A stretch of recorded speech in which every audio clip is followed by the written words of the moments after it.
Reels वाली बहू। प्रज्ञा को रील्स बनाने का बड़ा ही क्रेज है और वो दिन भर रील्स बनाती रहती है।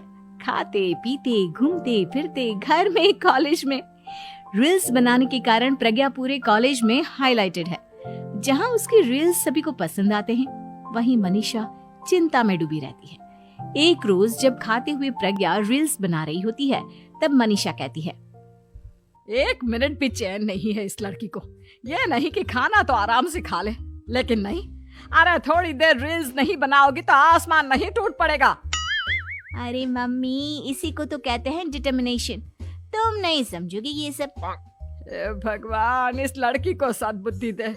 जब देखो तब टेढ़ा बाका मुंह बनाती रहती है। मनीषा की बात का प्रज्ञा पर जरा भी असर नहीं होता और वो खाते खाते रील्स बनाती रहती है। दिन बीतने लगते हैं और देखते देखते प्रज्ञा का कॉलेज भी खत्म हो जाता है। आए दिन कोई ना कोई मनीषा को प्रज्ञा की शादी करवाने का सुझाव दे जाता है। सब ठीक ही कहते हैं, प्रज्ञा की शादी कर देनी चाहिए। अपने घर के काम काज में व्यस्त हो जाएगी तो खुद ही ये रील्स और नाच गाना बंद हो जाएगा। मनीषा और प्रेम प्रज्ञा के लिए एक अच्छा लड़का ढूंढने लगते हैं और तभी विकी का रिश्ता प्रज्ञा के लिए आता है, जिसने प्रज्ञा को उसकी रील्स देखकर पसंद कर लिया था। अगले दिन विकी अपने माता पिता के साथ प्रज्ञा के घर पहुंच जाता है और प्रज्ञा साड़ी पहने हाथों में चाय की ट्रे लिए उनके सामने आती है। जब विकी को पसंद है तो हमें भी बहू पसंद है।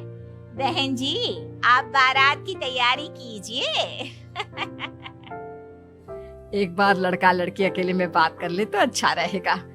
हाँ हाँ, क्यों नहीं। मनीषा विकी को प्रज्ञा के कमरे में भेजती है, जहां प्रज्ञा पहले से ही रील्स बना रही होती है। तभी विकी कहता है, आ गए आपके साजन जी। हमारे साथ ये रील्स कंप्लीट करती तो और भी अच्छा रहता। अच्छा जी, अब आ ही गए हैं तो बना ही लेती हूँ आपके साथ।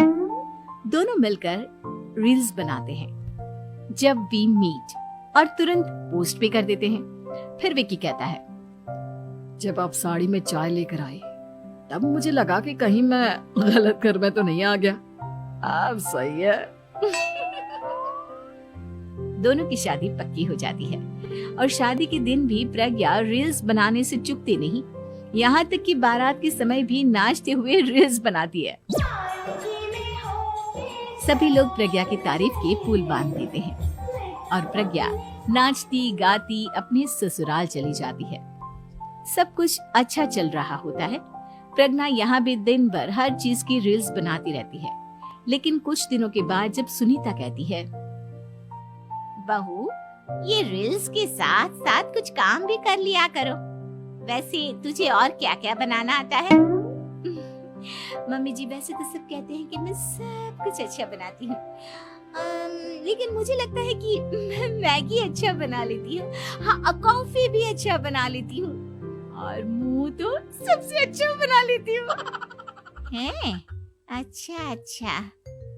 सुनीता अपना माथा पकड़ लेती है और कहती है, बहू, कुछ खाना बनाना भी सीख लेती। मम्मी जी, मैं लंबी प्लानिंग कर रही हूँ।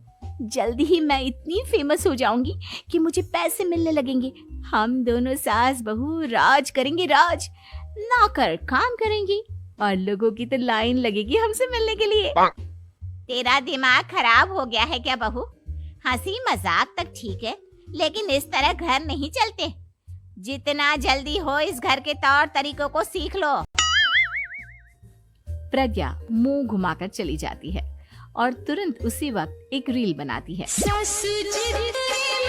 ये देख सुनीता का गुस्सा 7वें आसमान पर चला जाता है और विकी के घर आती ही सुनीता उसे सब कुछ बताती है। विकी भी अब प्रज्ञा की इन हरकतों से परेशान हो जाता है। तुम टेंशन मत लो मम्मा, मैं देख लूंगा। विकी कमरे में जाता है तो देखता है कि प्रज्ञा रील्स बना रही है। विकी बड़े ही प्यार से प्रज्ञा से कहता है, प्रज्ञा, इन सब के लिए मैं तुम्हें मना नहीं कर रहा हूँ, लेकिन फिर भी हर वक्त तो ये अच्छा नहीं लगता ना। समझने की कोशिश करो, मुझे भी तुम्हारा थोड़ा वक्त चाहिए। मैं जब ऑफिस से आता हूँ तो मुझे समय देने की जगह इसी में लगे रहते हो। तुम ज्यादा ही सोच रहे हो। तुम भी मेरे साथ रील्स